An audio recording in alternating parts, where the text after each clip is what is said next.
Bang Habibur Rahman sebenarnya sudah siap pegang mic Bang Habibur Rahman. Tapi boleh kita ke Mas Adi dikit aja ya Bang Habibur Rahman. Ke Mas Adi dikit Bang Habibur Rahman. Mas Adi apakah sepakat jangan dijuluki ini kabinet gemoy. Tapi istilah Mas Dedo kita ada apa? Kabinet yang fokus. Ya saya kira begini, kita ini baru punya menteri yang relatif jumlahnya lebih banyak dari 2 periode sebelumnya. Dibandingkan dengan SBY dan Jokowi tentu ini adalah postur yang sebenarnya jauh lebih besar. Kalaupun toh agak mau ditarik ke belakang tentu waktu zamannya Soekarno itu lebih dari 120. Ini kan eksperimen politik. Nah per hari ini sebenarnya kita itu tak perlu lagi berdebat apakah ini posturnya gemuk atau posturnya kurus. Bagi saya yang paling penting adalah bagaimana problem-problem kebangsaan itu selesai. Tak ada lagi orang miskin, tak ada lagi orang susah, tak ada lagi biaya pendidikan itu mahal, tak ada lagi orang-orang kemudian untuk sehat itu menjadi mahal dan seterusnya. Tapi kan itu ukurnya butuh waktu lama, Mas. Karena begini, justru karena posturnya begitu gemuk, karena kalau saya membaca rata-rata secara umum, yang jadi menteri dan wakil menteri ini adalah orang-orang yang terbaik. Oke, bahwa ada kesan politik akomodasi itu tidak bisa dibantah. Bahwa ada ingin merangkul semua pihak itu tidak bisa dibantah. Tapi yang paling penting adalah pembuktian. Karena saya melihat bahwa orang yang jadi menteri dan wakil menteri ini adalah yang kalau kita lihat dari jauh mereka yang terbaik di partainya, di organisasi dan di kalangan profesional. Kalau kita cek satu persatu yang jadi menteri, mereka itu adalah ketua umum partai, wakil ketua umum partai, sekjen partai dan seterusnya. Ini adalah elit-elit kunci yang saya kira minimal sudah teruji di partainya. Artinya partai-partai yang saat ini terutama partai yang lolos ke parlemen, mereka kan sudah melakukan sebuah uji bagaimana mereka itu bisa menunjukkan satu kemampuan secara teknis dan politis.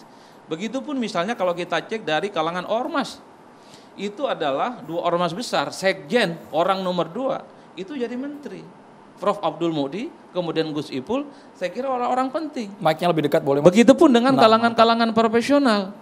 Kita bisa cek semuanya adalah orang yang terbaik. Yang ingin saya katakan adalah ketika koalisinya besar, ketika orang-orang terbaik di partai, di profesional, organisasi itu adalah yang terbaik yang didelegasikan untuk mengakselerasi semua visi misi dan janji Prabowo dan Gibran, maka untuk 4 tahun, 5 tahun ke depan tak ada lagi orang susah, tak ada lagi orang miskin, tak ada lagi persoalan-persoalan kebangsaan. Jadi pertaruhannya adalah bagaimana kinerja itu menjadi konkret dan nyata, Mas. Apalagi support sistem politiknya per hari ini ada kecenderungan semua partai politik itu mendukung sekalipun tidak menjadi bagian di parlemen. PDIP menyatakan mendukung sepenuhnya Prabowo, nggak tahu Gibran disebut atau tidak, mestinya disebut Gibran. Mendukung Prabowo dan Gibran sekalipun per hari ini tidak ada kadernya yang jadi menteri. Begitupun dengan Nasdem.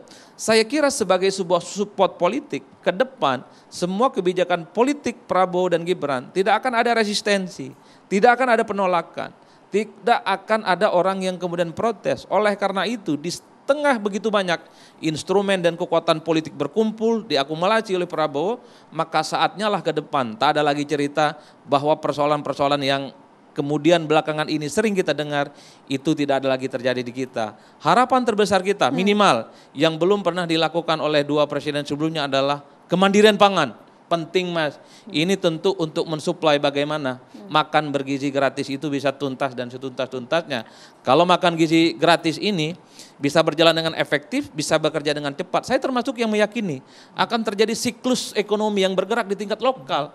Bisa bayangkan ada 30-40 ribu titik makan gizi gratis di seluruh Indonesia. Setiap satu titik dapur itu butuh 5.000 orang atau sampai 20.000 orang. Itu kan secara tidak langsung kebutuhan dan gerak ekonomi kita itu akan mantap dan terorganisir dengan baik. Ini secara teori, ini keinginannya. Oleh karena itu ketika kita punya menteri, wakil menteri, dukungan politik yang berlimpah, disitulah saya ingin mengatakan. Jadi ke depan tak ada cerita menteri ini tidak bisa mewujudkan semua keinginan Prabowo dan Gibran. Kalau tidak sanggup, saatnya untuk diganti. Saya kira banyak orang baik di negara ini bisa bekerja cepat, bisa mewujudkan semua misi. Saya kira di situ aja Bang, perdebatannya. Ya, langsung Bang Habib, apakah kemudian kita bisa memastikan 109 nama yang kemarin dilantik oleh Pak Prabowo ini bisa mewujudkan cita-cita Pak Prabowo untuk kemudian membuat Indonesia adil, makmur, sejahtera, tidak ada orang susah, tidak ada orang miskin?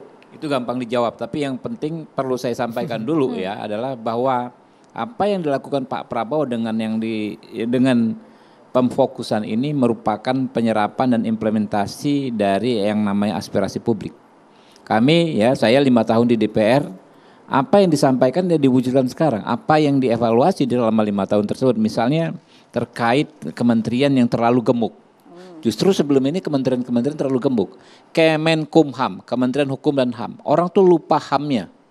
Orang tahu ya Kementerian Hukum, selama 5 tahun hampir nggak pernah ada isu-isu HAM yang dibahas serius dalam setiap raker. Karena terlalu banyak fungsinya, dan di situ ada mungkin 6 sampai 7 direktorat jenderal yang tidak ada relate satu sama lain. Misalnya Direktorat Jenderal Administrasi Hukum Umum, itu terkait pengesahan badan hukum, parpol, organisasi, PT dengan Direktorat Jenderal Pemasyarakatan. Jauh sekali itu.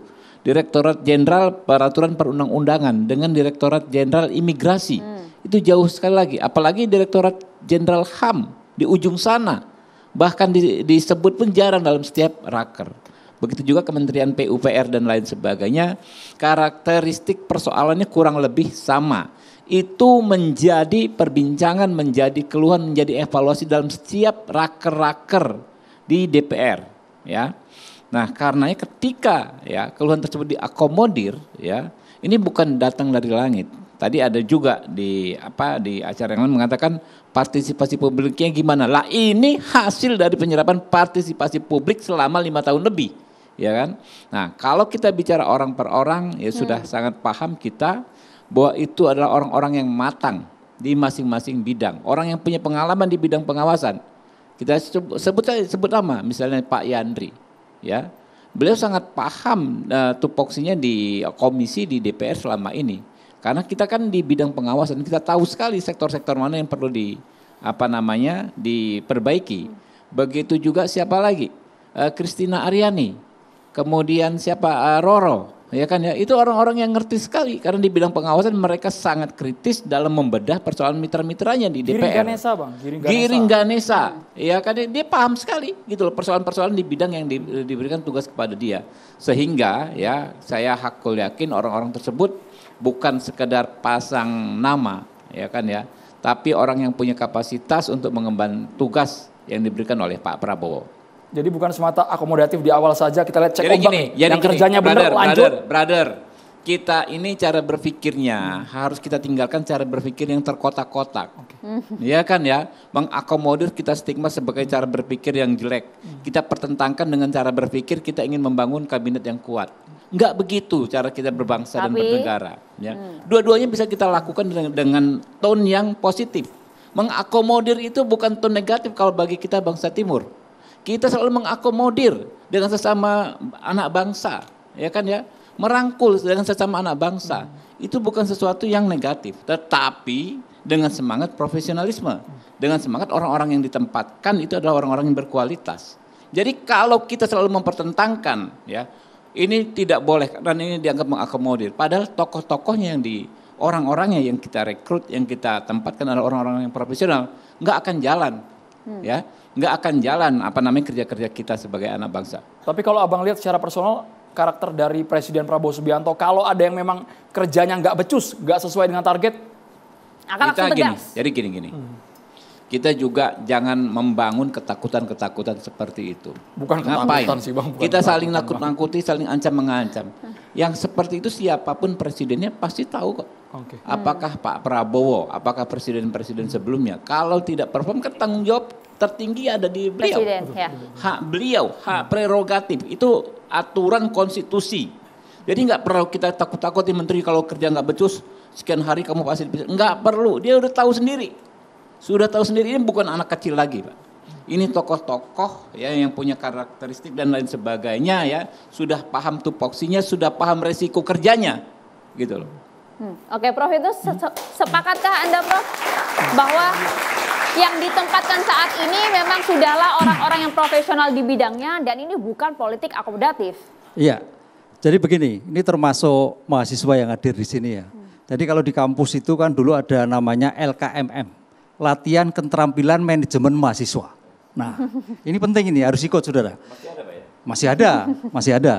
Lah, dalam hal Pak Prabowo, Gibran, ini adalah bagian pilihan suatu gaya kepemimpinan. gaya kepemimpinan yang adaptif, suportif, dan responsif.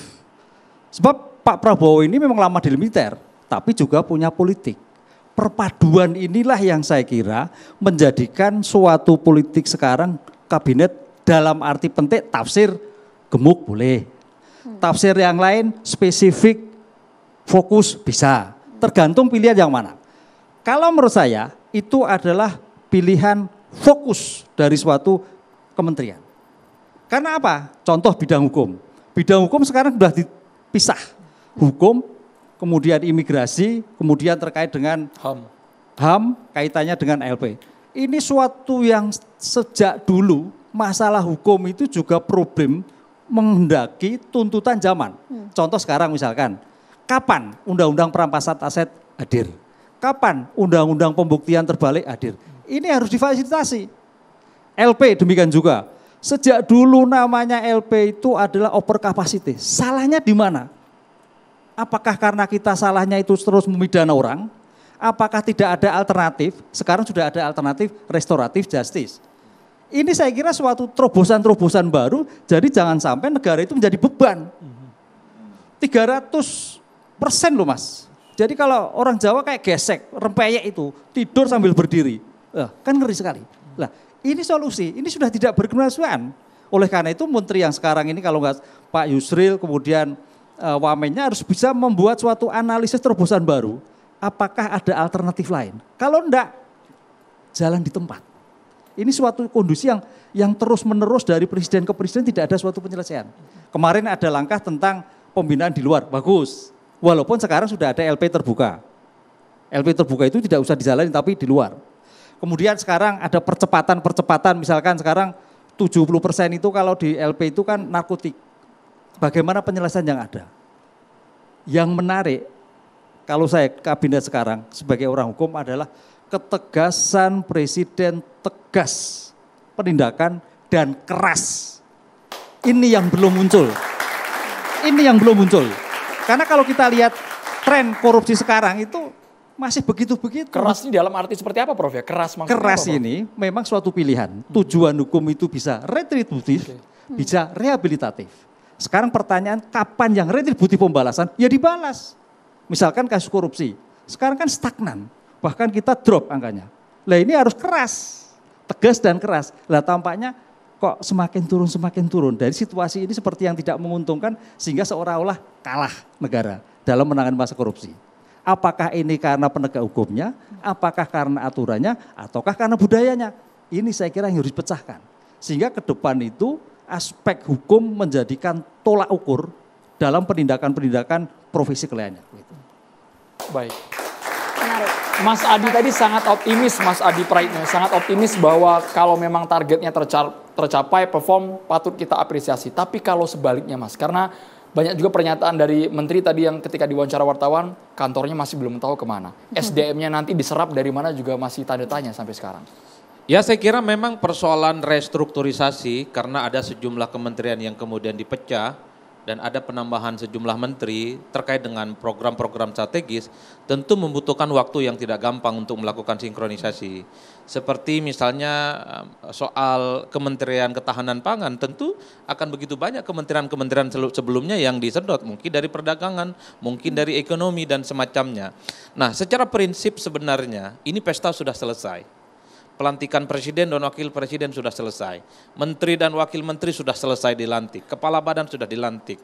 Saatnya pembuktian bahwa dengan begitu banyak jumlah menteri, wakil menteri, utusan khusus, kepala badan, ini mampu menjawab semua persoalan-persoalan serius kebangsaan kita. Saya masih mengingat satu persatu pernyataan Prabowo Subianto saat pelantikan waktu itu. Prabowo mengatakan, kita jangan terlampau terlena dengan angka-angka. Kita juga jangan terlampau terlena dengan Indonesia hanya karena masuk G20.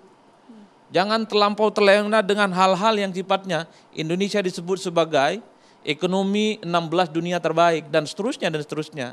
Kata Pak Prabowo, bukankah kita masih merasakan kemiskinan, keterbelakangan, stunting dan seterusnya itu menjadi serius untuk dipenuhi. Nah dalam konteks itulah Prabowo ingin membuka mata semua orang bahwa kita itu per hari ini masih mengalami persoalan-persoalan yang cukup akut. terkait dengan pendidikan yang mahal. Begitu banyak misalnya persoalan-persoalan kesehatan, orang sakit tapi ke puskesmas kemudian terlantar gara-gara BPJS. Hal-hal yang sifatnya diulang dan harapan terbesarnya di kabinet yang baru, entah itu gemoy, entah itu gemulai dan seterusnya, tunjukkan bahwa persoalan kebangsaan kita itu selesai. Saatnya menteri, wakil menteri dan kepala badan ini menjelaskan kepada seluruh rakyat Indonesia bahwa gemuk itu, bahwa obesitas itu adalah biang penyakit, tapi obesitas itu adalah sakit. Kung Fu Panda itu adalah contoh yang baik. Posturnya besar, tapi tinju tendangannya sangat lincah.